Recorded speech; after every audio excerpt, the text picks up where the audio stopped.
Oh, alright. Well, let me throw my chillet. Let me just throw everyone away. Because, yeah, now that's done, I guess. We should probably... Let's look at all the tech that we... I was about to say, because I didn't look. Okay, so we get the two Frost Stallion ones here, and then these two are the Ladies and Necromus, and then this one is the Shadowbeak. Yeah, it makes sense then. Okay. Oh, alright. Well, and I accidentally ended up in chat. Let's hit the Paldeck. Start from the top, and we're going to read all 137. Lamball. A walk up a hill tends to end with this pal tumbling back down. This causes it to become dizzy and unable to move, making it easy to capture and kill. As a result, this pal is tumbled down to the very bottom of the food chain itself. Number 2, Cativa. At a glance, it appears full of confidence. But it is in fact weak and cowardly. Being toyed with by a Cativa is in many ways the greatest of disgraces. Number 3, Chickpea. Extremely weak and far too delicious, it is one of the weakest pals alongside Lamball. No matter how many are hunted, they just keep reappearing. Number 4, Lifmunk. Intelligent as a 5 to 7 year old human, it makes a wonderful partner, but there have been more than a few cases where they've killed their master after learning to use weapons. Understandable. Number 5, Foxparks. It is unskilled at controlling fire from the moment it is born and tends to choke on the flames it breathes unintentionally. Foxparks sneezes are one of the leading causes of forest fires. Number 6, Whack. Using its own body water, this pal creates waves anywhere. It body surfs when in a hurry, but the resulting speed often ends in a fatal collision.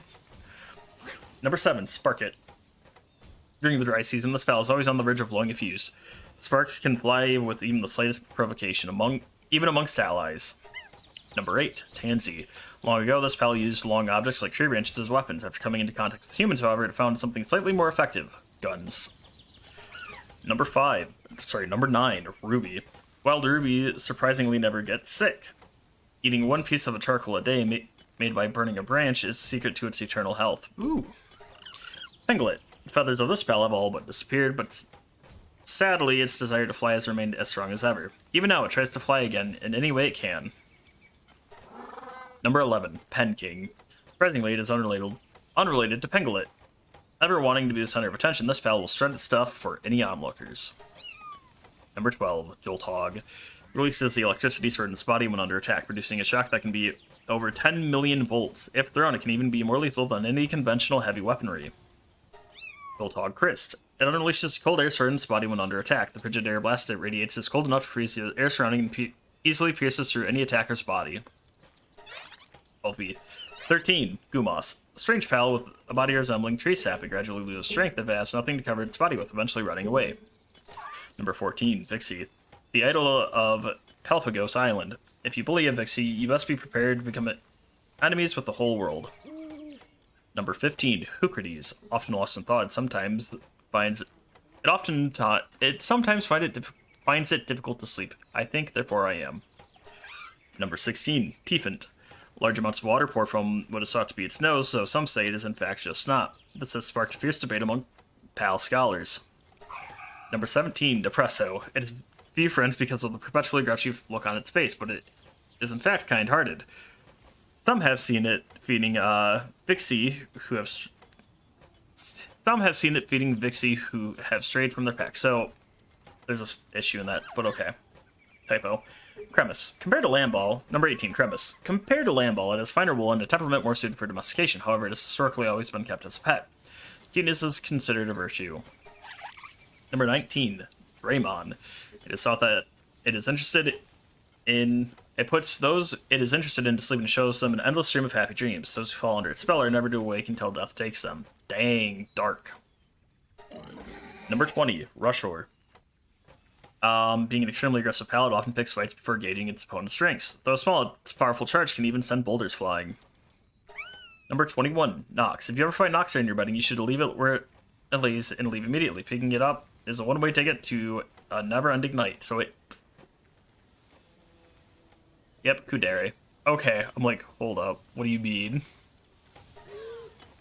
Number 22, Fuddler. Its large claws boast of diamond-like hardness. However, sharpening these claws consumes most of its energy, leading it to sometimes spend entire days doing nothing else. Number 23, Calamari. It wraps itself around an enemy's head, sucking out their insides. Pal mummies are occasionally found, but these are in fact Calamari victims. Number 24, Mao. Its hardtail does not deteriorate even when cut off. Some believe these severed tails to be good luck, but for the innumerable Mao who were poached as a result, they were anything but. 24b, Mao Christ. Its crystalline tail is beautiful but shatters when this fowl dies. Some believe it is a good luck to raise one, so Mao Christ in captivity are treated with great care. Number 25, Celery. Riding the wind, this pal travels where it pleases. Should it find a partner along the way, the encounter will mark its journey's end. Dire Howl. Number 26, Dire Howl. Long ago, Dire Howl would hunt alongside humans, but over the years, this bond faded. Number 27, Toko Toko. Raiding pal that produces exploding eggs. It often fires these eggs from its rear end as a form of defense, but when spent, the pal itself explodes. Yeah, we've seen that quite a few times. Number 26, Floppy. It prefers places that have an abundance of vegetation, but hay fever has apparently become a problem for Floppy as of late. Okay. Number 29, Mozzarina. Milk pours from this pal like water from an open faucet, regardless of its gender. It's really a mystery of life, although this mystery may be better left unsolved. Number 30, Bristla. This prickly pal's thorns are highly poisonous. It is friendly with Cinnamoth and only smiles when a Cinnamoth is drinking its nectar. Surprisingly, Cinnamoth is not right underneath it. Number 31, Gobfin. Sorry.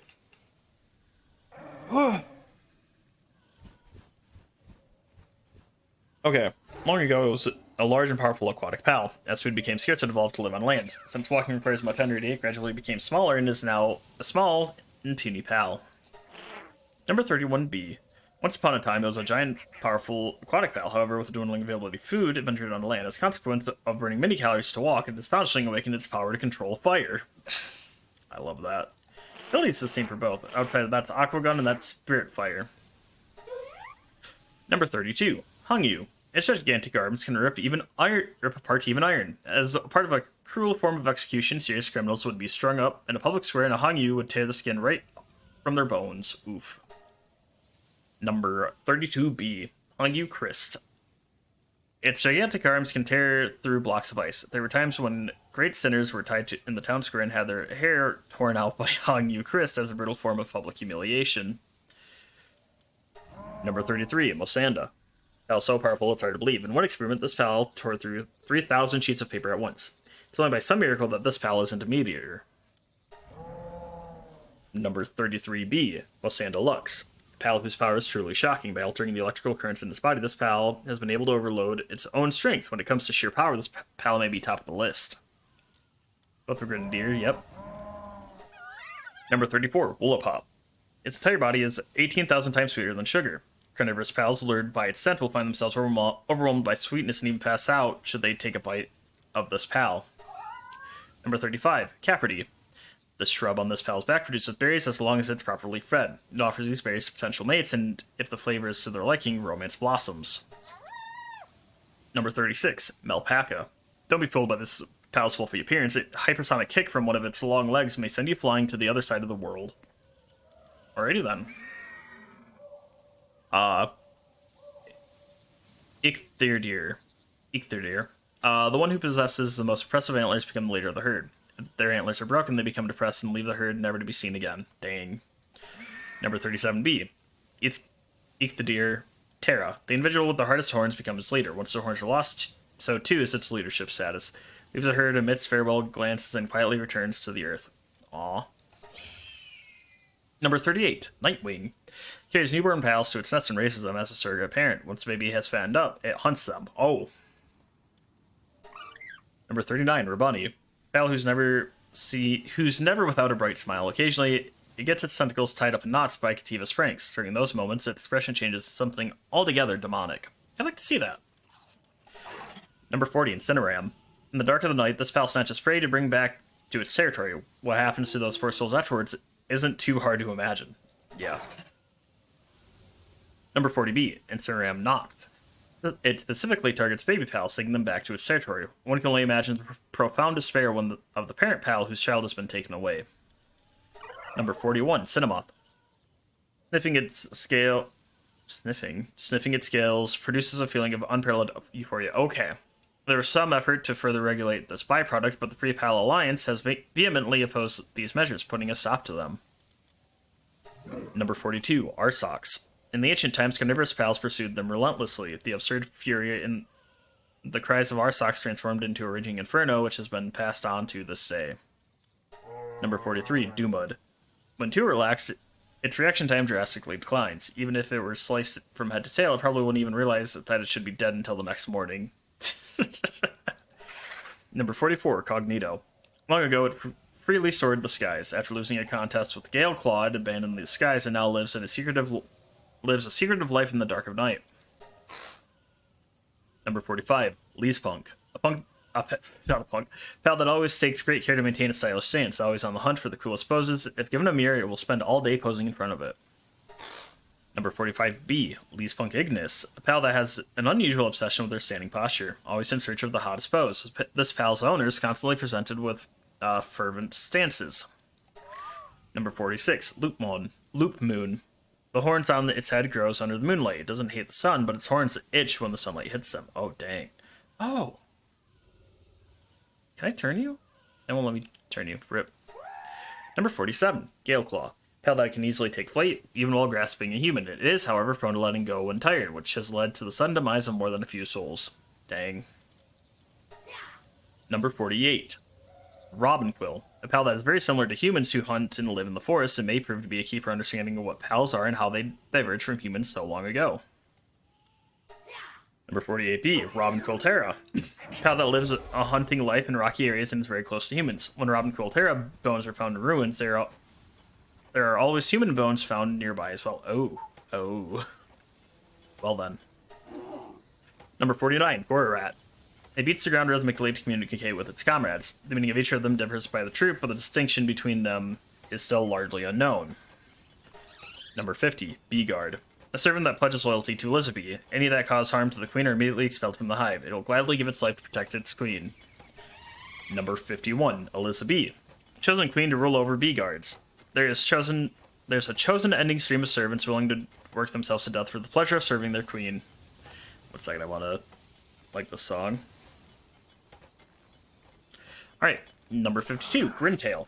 Grintail's eyes light up the moment anyone enters its territory. This is no figure of speech, its eyes literally light up. Number 53, Swee. Crawling along the ground, it eats microscopic organic matter. After a while, it discharges any substance that provides no nutrition. By using it as a mop for cleaning, everyone wins. Sweepa. Number 54, Sweepa. While hibernating, a large number of Swee hide within its volume of voluminous body hair. The most ever recorded is 101. Number 55, Chillet. It can curl up its body and roll around at extremely high speeds. Long ago, people would tie bags of milk to domesticated Chillet as they grazed to produce butter using this spinning force. Dang.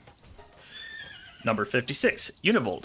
It used to be considered an emissary of the Thunder God and thus was not hunted by people. However, after her witnesses observed one die from a lightning strike, its reverence faded and it quite literally fell into the role of a workhorse. Dang. Foxicle.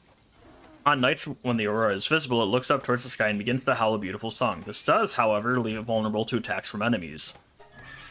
Number 58, Piran. Its entire body has evolved into a highly efficient radiator, gifting it with astounding stamina. When someone has mounted it, this pal takes caution not to burn them. Number 58B, Piran Noct. It burns mysterious dark matter as energy and expels remaining particles from its body. If someone rides it, they should take care so as not to gallop down the path of darkness. Number 59, Rangryx. Its transparent cerulean antlers glow with the cold of absolute zero. Any who touch them with their bare hands are instantly frozen over and smashed to pieces. Oh, dang. Number 60, Rayhound. At full speed, it can be mistaken for a bolt of lightning. If two Rayhounds collide, the sound is like that of a powerful thunderclap. Number 61, Kitsune. Despite its appearance, Kitsune is extremely sensitive and will flee into a cave when spooked. Long ago, it was considered an ill omen if one were found nearby. Number 62, Dazzy. Often kind to lonely pals. However, the moment a pal mistakes this for actual companionship, it sees the opportunity to blast them with a thunderbolt. Dang. Number 63, Lunaris.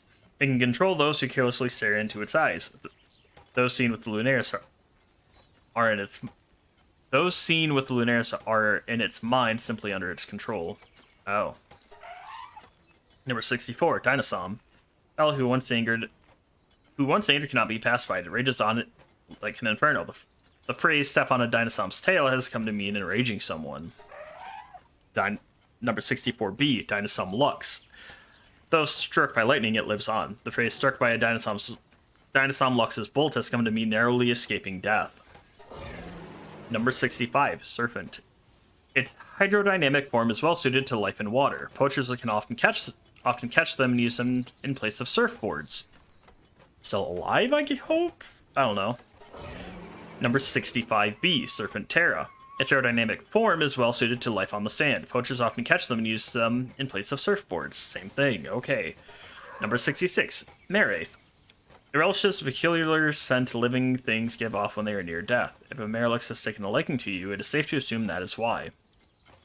Big sad. Number 67, Digtoise.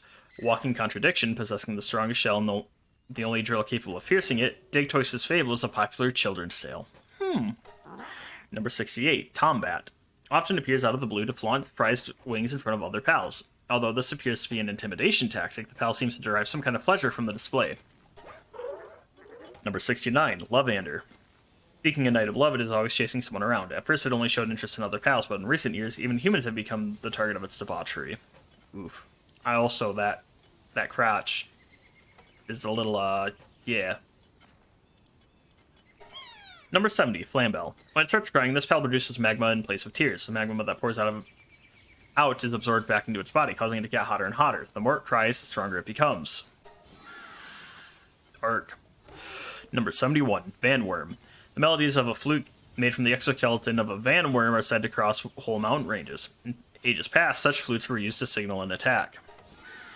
Number 71B, Vanworm Christ. The melodies of a flute made from the exoskeleton of a vanworm Christ are said to cross whole mountain ranges. In ages past, such flutes were used to signal victory in battle. Oh, well then. Number 72, Bushi. His body becomes a blade upon death, to be taken up by the next generation. Someone other than a Bushi wields this blade. The soul within torments them until they are driven mad.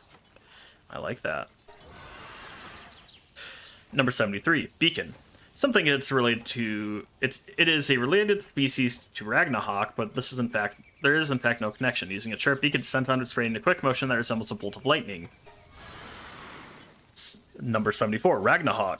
Something it is related species to Beacon, but there's in fact no connection. It mainly eats rocks, and after many long years, its beacon head have hardened to accommodate this diet. Number 75, Catris. With the power of shadows, it produces arcane phenomena. It prefers to eat food raw and is particularly hostile towards Wixen. Number 76, Wixen. With the power of light, it produces arcane phenomena. It prefers to eat food well done and is particularly hostile towards Catris. So these two are literally just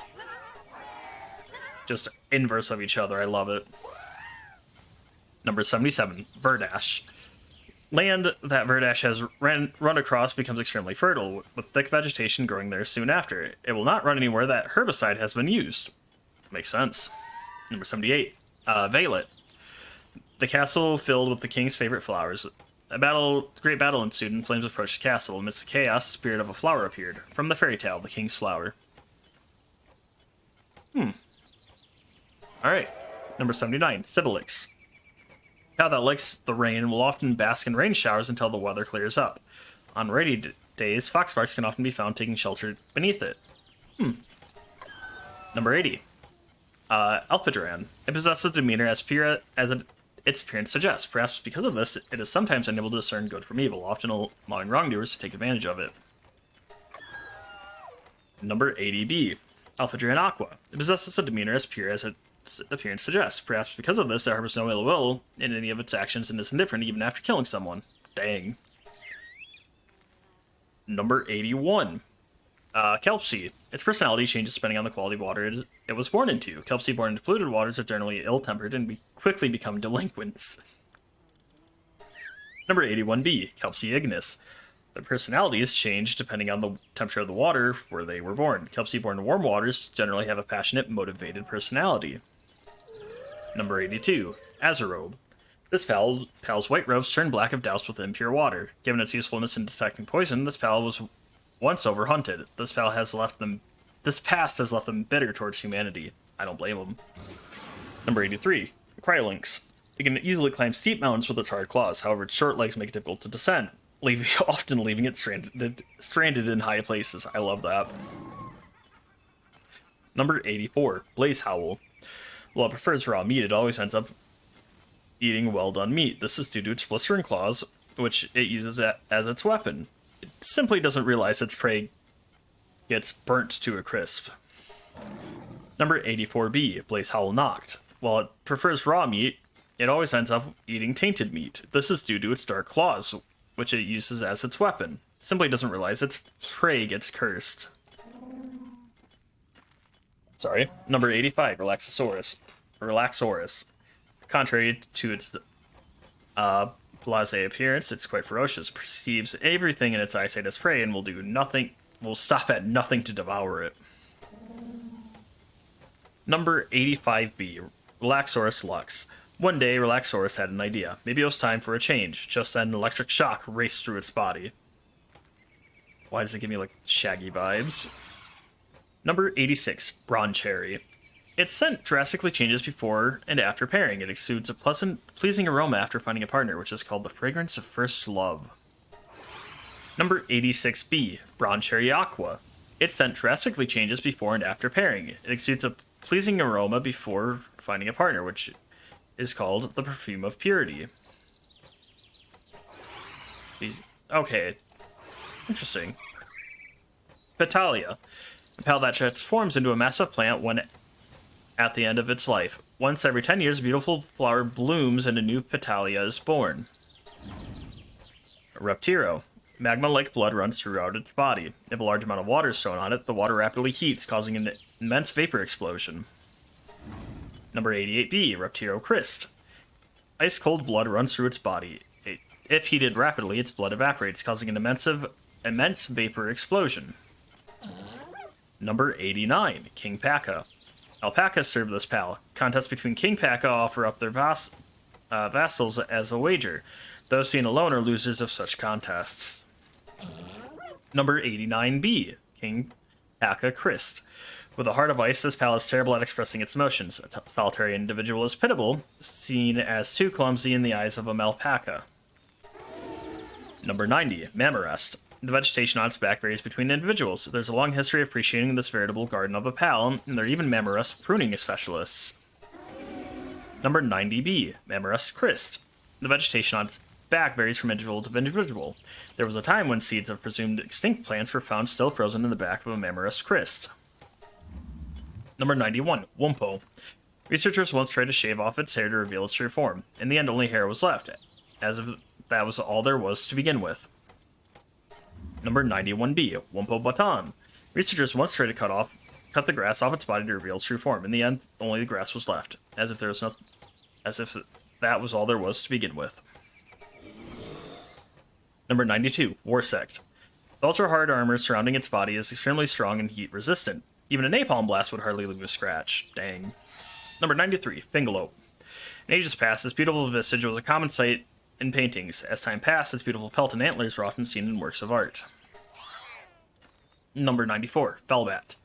Attacking from the shadows, this pal traps its prey within its cloak-like wings. It's probably best not to know what happens within them, or why the insides of its wings are stained red. Oh.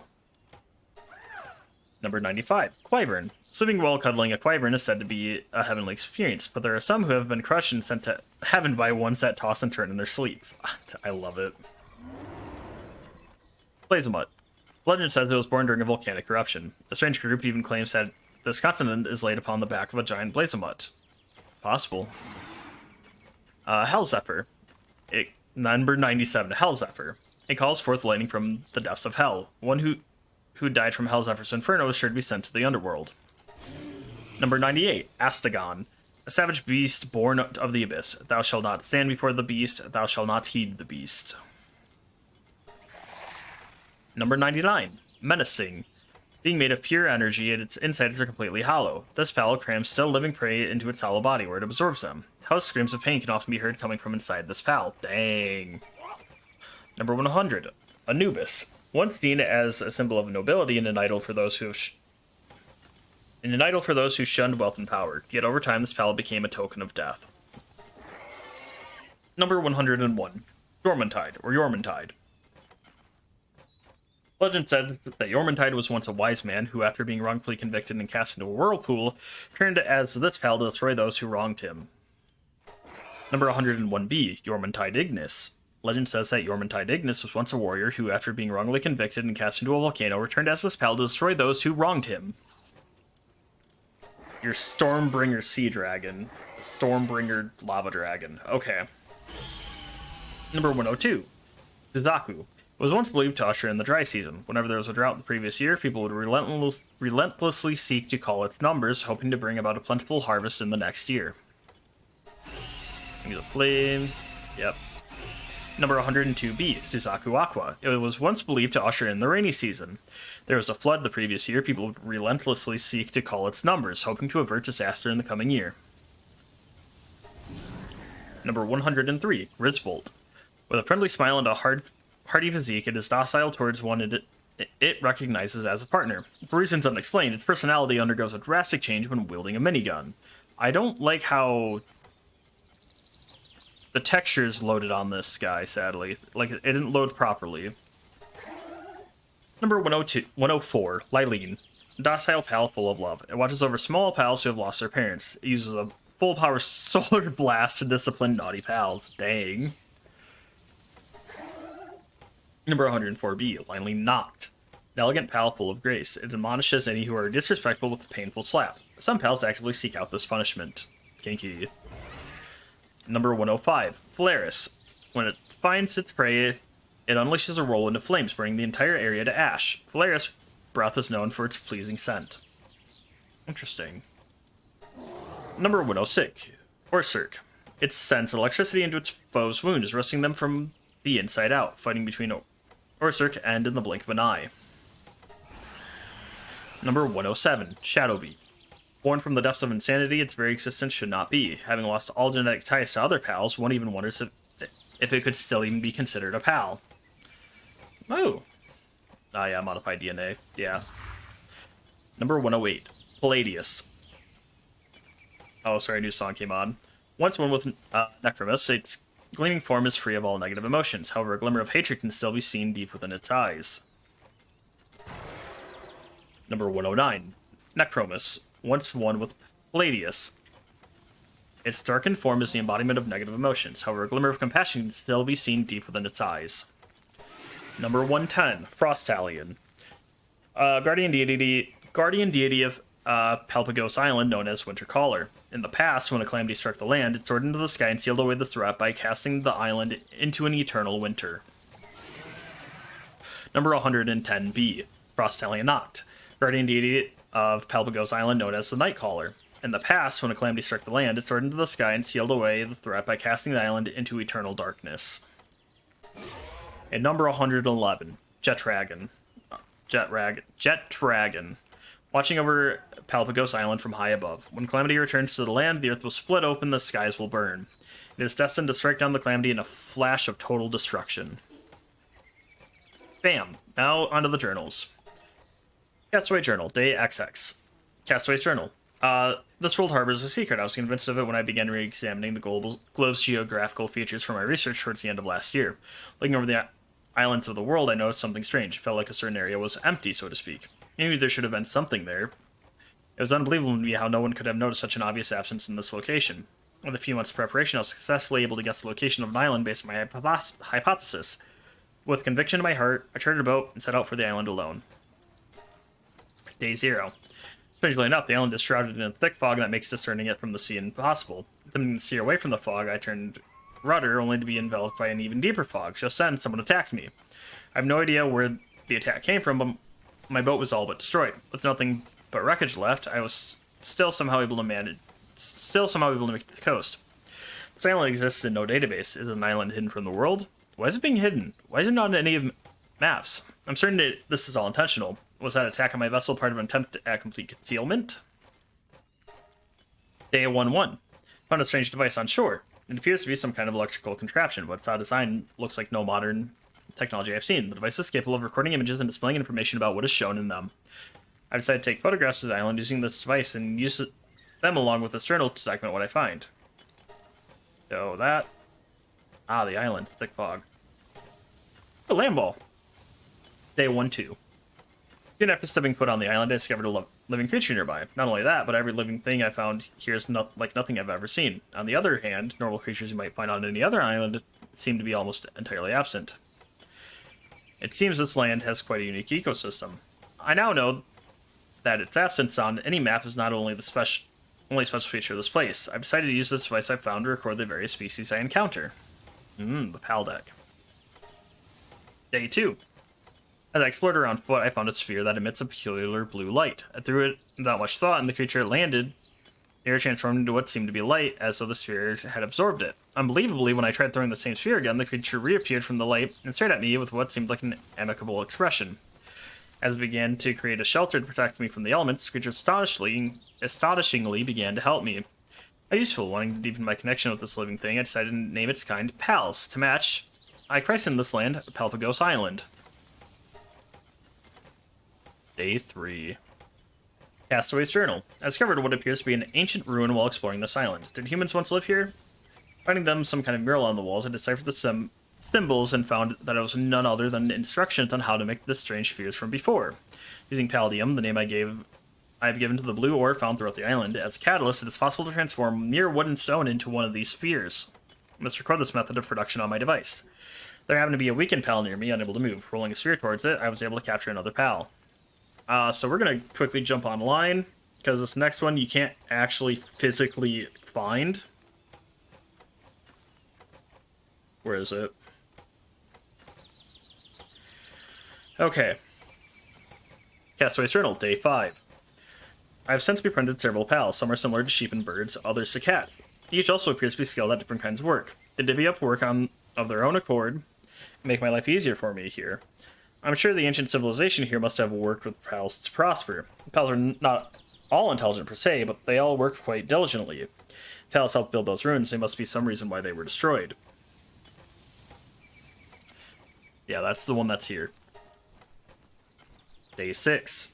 There's something odd that bothered me since I first arrived here. Far off in the distance, I can see what looks like an enormous tree, big enough to be the so-called world tree spoken about in so many myths.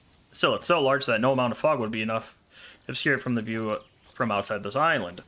The only hypothesis I can come up with is that something other than the fog enveloping this island prevents it from being seen by the outside world. In other words, some kind of mechanism must be preventing it from being seen from the outside. It seems likely that the mysterious powers these pals have something to do with them. Day 8. I caught sight of a pal riding on the back of a deer-like pal. Thinking it was a great opportunity to try something new, I tried attaching a saddle to a similar pal and riding it. It went better than expected. Pal was quite easy to ride. This will surely expand the area I can explore around the island. Day 10.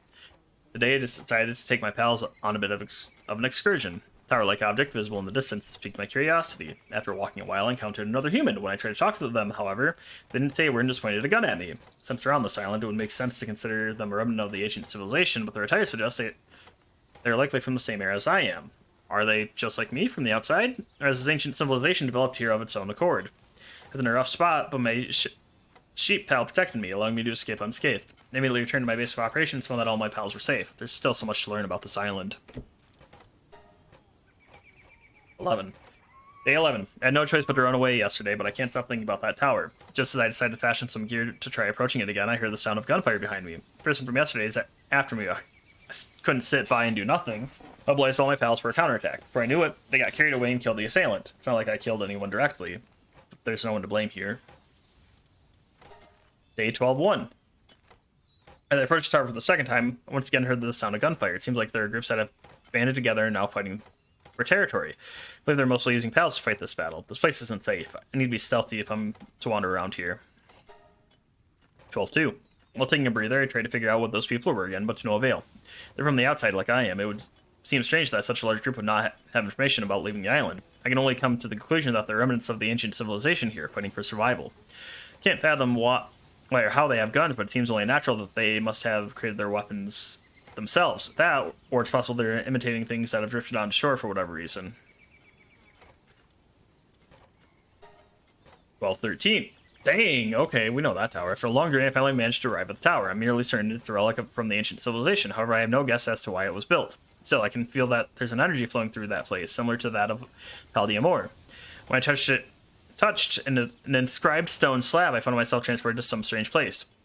What I found there was an enormous pal and a human in control of it. I ran away in terror, and before I knew it, I found myself returned near the tower.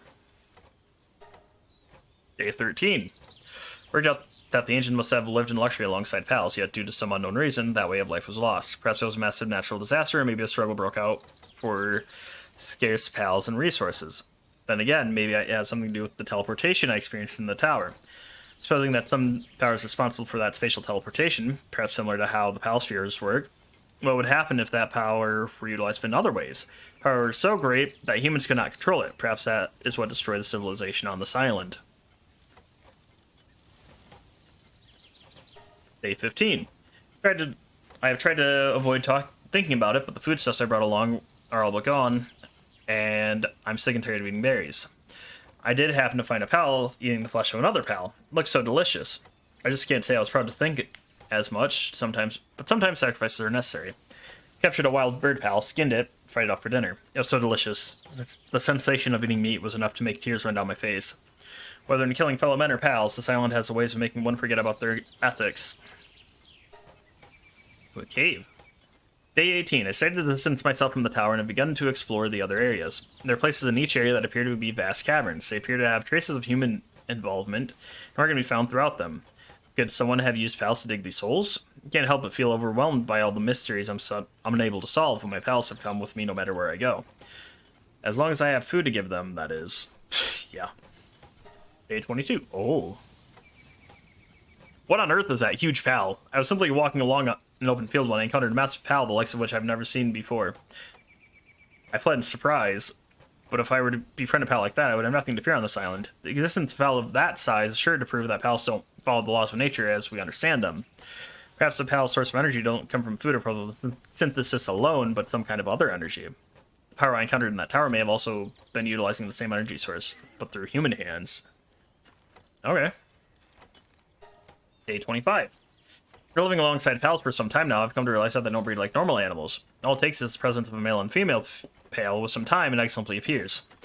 Furthermore, it seems that the bodies of dead pals simply vanish. Where do pals come from and where do they go? These mysteries have no end in sight. I love them explaining how the breeding system works. Day 29. Utilizing an inscription I found in some ruins, I managed to compress the size of pal spheres in further, developing a method for remotely moving pals that I can now also teleport the spheres themselves. This has made organizing and managing my pals much easier. It isn't hard to imagine that the ancients must have also moved and managed a large number of pals simultaneously. Day 30. It's been a month since I arrived at Palpagos Island. I've grown quite used to living here. Lately, I've set pals to work making me weapons and preparing equipment. A few pals seem to have taken an interest in guns, so I have devised weapon designs for their use. Some are quite adept at handling weapons. I'm sure they'll be all the more reliable in the coming battles. Day 32. I made a mistake, or was that supposed to be a short excursion? On what was supposed to be a short excursion, a group of dangerous nocturnal pals attacked me and I was injured. Why are the pals who live on this island so aggressive? I can't help but feel their attacks are well beyond the ferocity necessary for self-preservation. Humans, for example, would engage in bloody war at the behest of a leader. Similarly, the pals living here seem like they are fighting for the very island itself. I suspect they harbor some deep, instinctual drive to protect this place. Day 38. Oh, Jet Dragon. I mean, I've journeyed far from where I first drifted ashore. I've come across a massive statue in the shape of a pal. I'm nearly certain it is a legacy of the ancient civilization, but why would humans build a statue such as this? The thing I've found thus far has suggested that pals lived alongside these ancients as equals, but constructing a monument like this must mean some were also objects of worship. Perhaps there are certain pals out there that have of special significance both to people and to pals. The Zoe Rain's Diary. 1. I don't have a family. My father disappeared a long time ago, and I've never seen my mother's face. The only one who raised me are those guys in Griswold.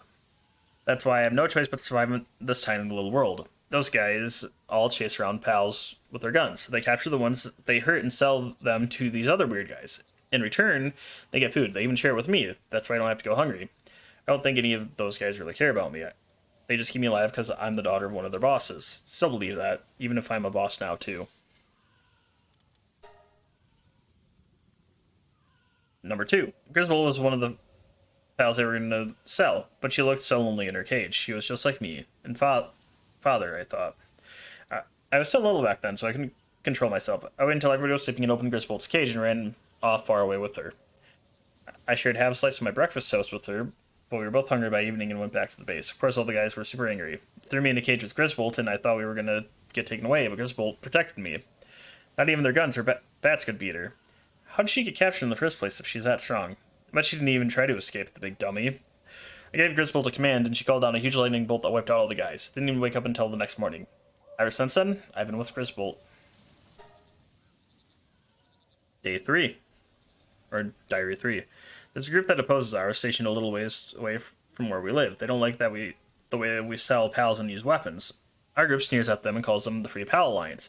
We're always fighting with them for no reason at all. I stop and think about it. I bet they're not bad people if they love pals that much. I asked one of the guys who's been around a long time about it, but he said it was complicated. Apparently our group has been around for a long time, and we've always been fighting with those FPA guys. He says he doesn't know the real reason behind it, but we've been fighting so long that there's no hope of ever getting along. Number 4. Sometimes I wonder if there's anything beyond the sea. The only thing I can see far off in the distance is that huge tree. I've never heard anyone talk about what's beyond that place. Apparently some brave guy from long ago went to see the outside world, but he never came back. I've heard about people coming from beyond the sea, though. I don't know what those kinds of people do, but they say they use different tools different from our own. That's why I know there must be something beyond the sea. A whole bunch of islands, a whole bunch of people, a whole bunch of things. Sounds scary, but I'd like to try going sometime. Diary number 5. I started to wonder, why am I guarding this big tower again? I always thought it was obvious since Father also used to do it, but now that I think about it, I have no idea why. From what I've heard, they say there's a legend passed down on this island. They say that the tower is somehow related to that legend, and that it has some big, great power. What kind of power, I wonder? Even if it's true, why does this power have to be protected? Anyway, even though I don't really know why, I'm always here protecting this tower. There are other towers around the island, and they say people like me guard them all. Lily Everhart's Diary 1. Pals, such strange creatures. These noble beings have upheld our civilization since ancient times. They not only boast impressive intellect, reflexes, and adaptability, but are adorable to look at as well. Who would anyone not come to love them? Humans are savage animals, with an insatiable appetite for the proliferation of their own kind. They subjugate other species and enslave them. They engage in pointless strife, consume flesh for no reason, and develop beyond their needs. When one takes into account their hideous appearance, how could anyone not to test them? Humans capture pals and use them. If a pal is confined to a so-called pal sphere, they become obedient to their master. What abhorrent tools they become. One can only say this is the greatest stain in the history of our civilization. Pals and humans were originally meant to live alongside each other in mutual support, not a relationship between master and servant, but one of equals. A harmonious coexistence, if you will. Eating a pal for food is akin to blasphemy against God. Yeah. Thank you, PETA. Page 2. I will recount the day I met Lylene. I remember that the fog was so thick that day that I could scarcely see in front of my very eyes. I was simply walking along the berry fields, as I'm fond of doing, when I heard the clamorous voices of those abhorrent poachers. When I looked to where I could hear the sound of their filthy screams, I saw them throwing spheres at a pal resembling a vivid lily flower. She was so beautiful and elegant. At that moment, I knew what I must do. I pierced their dirty hearts through the back and destroyed their scattered spheres. They shot at me a few times, but it was a trivial matter. I could not touch such a beautiful flower with my trembling, bloodstained hands. Instead, I returned immediately to my base. When I arrived, I found the Queen of Lilies there, awaiting me. When she touched my arm, my wounds were healed, and the fatigue began to fade away. From that day forward, I decided to become companions with my queen. She's the only flower that blooms in this sad, dark world. Aww. Page 3. Why don't you join the Free Pal Alliance? The Free Pal Alliance is a long-standing organization that works to protect pals. We have lived together with pals since antiquity, and each of us has a deep love for the wondrous creatures. Here, we have 5 traditional commandments. 1. Thou must not eat pals. 2. Thou must not overwork pals. 3. Thou must not abuse pals. 4. Thou must not use pals for experiments. 5. Thou must risk thy life to protect pals. Wouldn't you like to join us and protect the pals you love? Your life in service of protecting pals is a small price to pay. The flesh and blood of humans exist only for the glory of pals. Dang. Page 4. On some distant shore of the island, there exists an islet where certain pals live. Not a single one of their kind, strange as it may seem, resides on the main island. Perhaps they can only flourish in a particular kind of environment where the natural predators roam the main island. Then again, perhaps they are simply unable to cross the sea. I do not know the reason they exist there, but I'm certain they must be protected. Just imagining those poachers setting up a hideout there and ruining their way of life is enough to make my blood seethe. With every visitor from the outside to their island, the pals in numbers dwindle. At this rate, they may even go extinct. I'd like nothing more for us to protect them, but we have our hands full guarding this forest. As loath as I am to ask them for help, I've petitioned the PIDF to assist with their protection. In turn, we must pay them a hefty sum, but it's worth it if it means protecting the lives of precious pals. It seems my subordinates have found a way to generate revenue. I will set aside those funds for this endeavor. It seems odd that they would be able to gather such large sums only through raids on the poachers' camps, so probably not just doing that. Marcus Dryden's diary, page 1. What a joke. All those idiots do around here snort up stims. It's real dumb. There's no point in even trying to control it. PIDF doesn't belong in a place like this. The guys I arrested today couldn't even pay the fine. Because that's to be expected. They spent all their money getting a fix. But they can't even imagine the money they pay ends up lining my pockets. Make a profit when they buy, and then I make more when I arrest them for possession. I even get back my product to sell again when I confiscate what they have. It's a grand scheme. They're idiots, and I'm a genius. This is just their punishment for being fools, understand? This island is just my little sandbox to play on. For all I care, they can live their little sad lives without ever knowing I'm the one supplying their fix and the one controlling it. If I let them get carried away, they'll just go off demanding rights that ain't fit for garbage like them. Page 2. Life's out here not all peace and quiet. The damn wind blows and somehow somebody's cutting into my profits. Just today, some punk little syndicate clown who thinks he's smart tried selling stims without my permission. My partner, Phalaris, is always there to deal with dumb bottom feeders like that. Just like me, he's having fun playing in this little sandbox. Or maybe he's just likes eating that white stuff. Huh, don't look at me like that. Nobody got food today, boy. Go eat some of that white sand. Page 3. Another peaceful day on the island. More proof we're having fun playing house, right, Phalaris? Don't worry, I get it. You got the same eyes as me. You're having fun playing house too, yeah? Or maybe you're just waiting for me to fall over dead. Sure do like eating that white stuff, huh? Maybe the day will come when I'm just leftovers stuck to your wings. Maybe not. Either way, let's just watch each other's backs until then. Right, partner?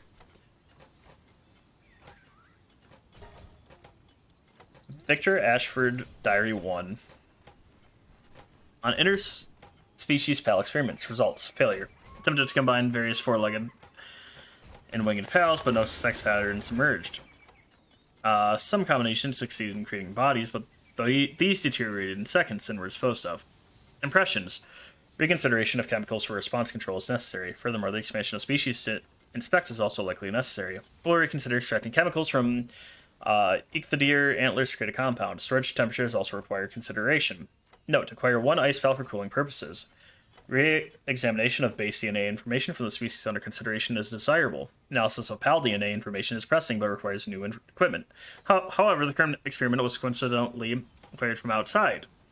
Oh, equipment. There are limits to how far it can be improved. This will require self-made blueprints to create equipment from scratch. Victor Ashford, Diary 2, on the distillation and administration of PALs to the same species. Results. Success. Certain species of PAL was dissolved in liquid and concentrated via distillation. Subsequently, the concentrated liquid was administered to PAL of the same species. As expected, the result yielded an enhancement in the abilities of the administered PAL.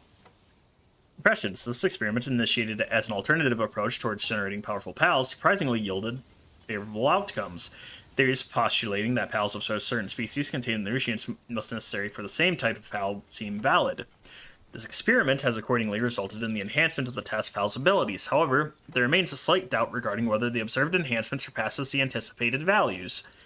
Perhaps it is not merely a matter of basic nutrients, but rather we must question whether PALs inherently possess distinct energy sources essential for their own existence. Further investigation is required. Page 3. On interspecies PAL experiments 2. Result success. Only one specimen emerged and artificially created a new species with 4 legs and wings. It was promptly transferred to the cultivation equipment and has since shown promising progress, steadily maturing. Attempts to reproduce the same process failed. Thus, this miraculous success is attributed to some unknown external factor. impressions. The success of this experiment is genuinely gratifying. The new species, named Shadowbeak, will continue to be observed closely for further development. However, the lack of reproducibility of the procedure possesses a significant challenge. Henceforth, the plan is to proceed with the experiment, incorporating slight adjustments based on this procedure. Addendum. The disappearance of Alex, who served as a lab assistant, is concerning. Was that Alex or Axel? No, that is Alex. Okay. Axel Travers' diary. Every day I'm snoring, no rivals to get me going. I don't care about they type, ain't nobody gonna beat my hype. I'm looking for a fight, a real tough brother from another mother, throwing in the towel ain't gonna cut it. It's gonna be a knockout, a throw down brawl out so fast your eyes will bleed. When we're ready for a battle, you better believe the shock's gonna be rock your socks off. Saw it off, my lightning is tougher than high kings. When it hits the ring, ain't nobody gonna be singing for you play of. Ready for this hype? You read the words, so get ready for the fight. Damn. Damn, and I think that... Was that... We were missing one. Do we have a thing for... Dang, I was hoping there's an option to be like, play credits. Maybe there is on the main screen, we'll find out. Honestly, overall, I had fun with it. There we go. Oh, God. Let me, Jeez. Okay. Well, the credits it just linked is to a page where you scroll for the credits. So, yeah, really no credits to really, watch, sadly. But, yeah. Overall, I enjoyed this game. It wasn't bad. I did start cheating very quickly at the end there because I was like, I'm trying to get done with this game. My goal was to actually finish it today, which I ended up doing. Oh, hey, look, you can see Jet Dragon, Nightwing, Polaris, Griswold, Anubis. A lot here. I like it. Okay. There's the tree that we haven't been able to get to. But yeah. Overall, it's a fun game. I can't wait to see what else they add into this game because I enjoyed it, and I can't wait to see them actually. I at least want to be able to get to the tree. That is my hopefully entire end goal. But otherwise, for now, I'm gonna call it here. Thank you guys so much for watching. Hope you enjoyed, and I'll see you all next time. Later.